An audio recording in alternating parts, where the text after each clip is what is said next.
Hi everybody, this is Katie. Welcome to episode 13 of Botanical Garden Getaway. Today is the last episode for the different themed areas on the Botanical Garden Island, and we're going to be working on the Flamingo Pond. You'll see down here on the beach, I have Flora's house. She is one of the ostriches that is painted to look like a flamingo, and she's running through the screen right now just after a bug. You'll see she's just perfect for this area, and as we get to the other side, it connects over to the plaza area in front of resident services. The first thing that we have to tackle today is a lot of terraforming with the water. I wanted to have a lot of water. It is a flamingo pond, so I knew I wanted as much water as I could fit and still has, room for everything else. And I wanted some of these rocks to be down here too, but I did have to go ahead and break a couple of them to make room for a diagonal bridge. It made sense to me that there would be a diagonal bridge since the path goes from one side of the area to the other in a diagonal path. And I went ahead and used the suspension bridge because I really like the way that it looks, especially diagonal. It's just cute. I've used it in a couple other places, but it is probably the bridge that I use most frequently in my island builds. And I think that's just because I like it.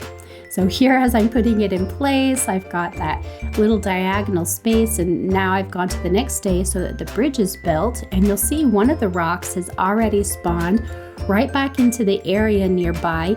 And that is because as I've gone from one space in the island to the next, I fill in everything. As you'll recall, there's a lot of spaces where I'll do just a transparent pattern or a little bit of the flower or the weed pattern that you can see around me a little bit.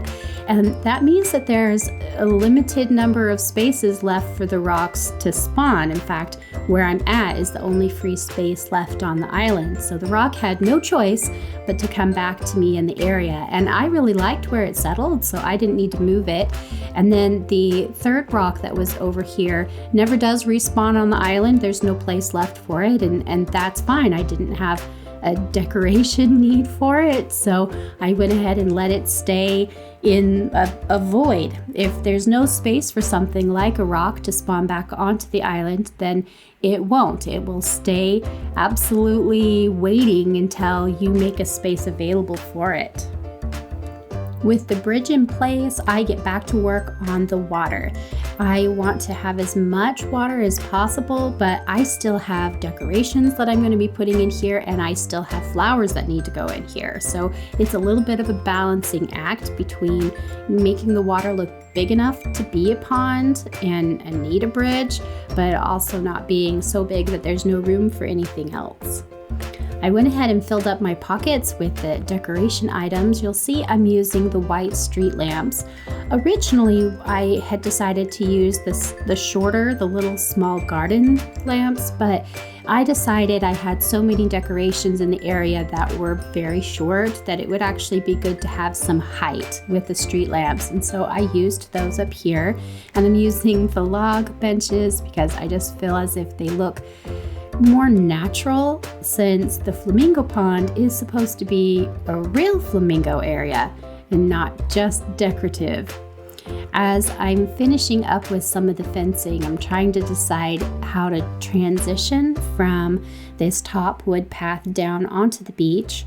I'm using the same little stone path that I used in the previous episode. I like the way that it looks when I'm on a beach area, so I'm just kind of weaving the different patterns in and out between each other and filling in some space. And I really wanted to cover some of the beach down here to look like a path, but it also seemed like it would be nice to create a path for Flora to walk down to her house, even if she is meant to be a little bit like she's part of the exhibit. She's definitely a featured flamingo in the exhibit, and she has a beautiful house. I love the coloring to it. It certainly went a long way to adding to the different pink tones that I'll be using. Even though I haven't put a lot of pink in here yet, there eventually is. I decided that one path down to this beach area probably wasn't enough, that I needed to have a 2-path wide space. So I moved the fencing over and start trying to resituate where it's going to go. I end up jogging the fence, and then instead of connecting it, I'm going to put a palm tree in the middle. And that worked really well. It still is kind of a completed barrier without having to do the corner piece. And up here, I'm trying to decide where some trees are going to go. I wanted a lot of trees in the area, even though there's limited available space. And there's, a couple of those spots in the back, I knew they probably didn't have enough room for a tree, but I was hoping I was wrong. So I went ahead and put a spot in place, but I couldn't fit any trees up there. It ended up working out for the best because I was able to see a lot more of the decorations, which was fun. Here you can see I'm just putting some of the flower beds in place here and there and around the rocks, and now I'm getting ready to put in those flamingos. I'm using the grass standee as an item I don't use terribly often. I loved the way that it looked up here in the area. It kind of gave the impression that there was more kind of grass and stuff around the rocks. I thought it would look a little bit more fake than it did, but somehow it just filled in with the right color and the right space for this illusion that I was creating. And I ended up making some more before I was done. And I'm putting in a lot of the flamingos right now. The flamingos, again, they're not actually decoration over here. They are meant to be real flamingos. And so this area becomes a little bit more like a zoo exhibit and a little bit less like a garden.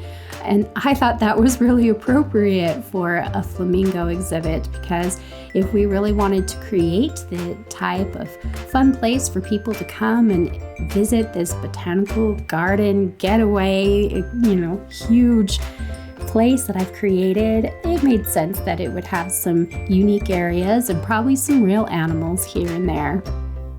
The funny thing is, once I start getting these flamingos in place, I really feel like they look like they are real little creatures living in the area. I was surprised at how well that it worked.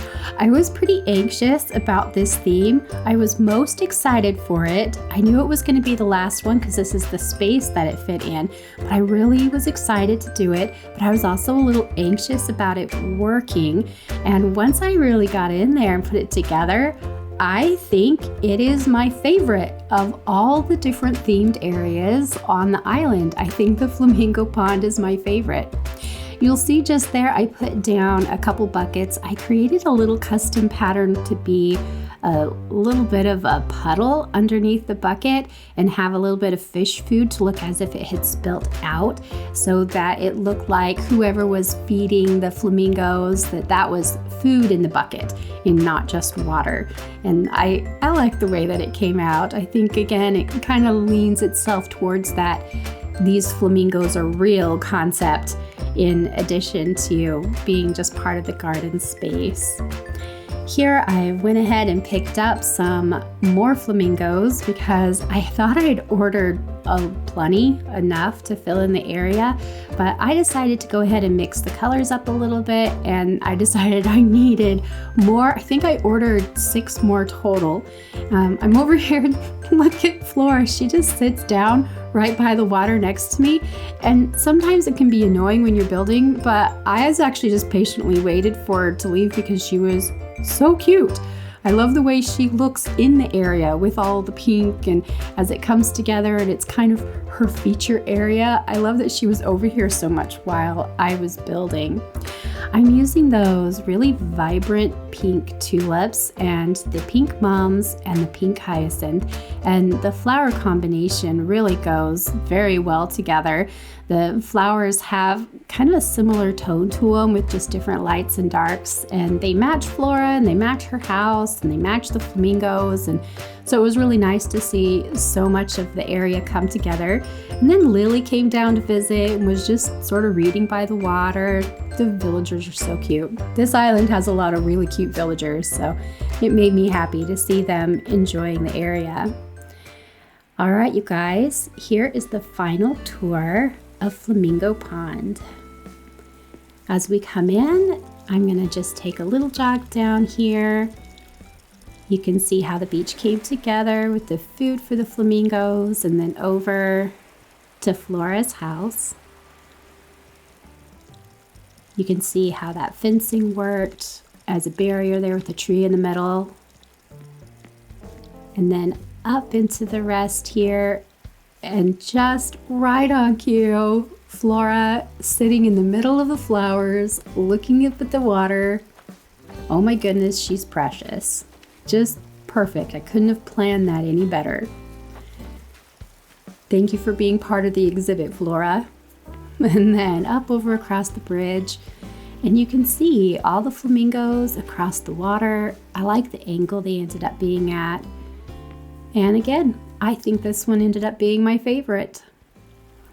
I hope you guys found something useful here and that you continue creating in this game. Until next time, have the best Animal Crossing day.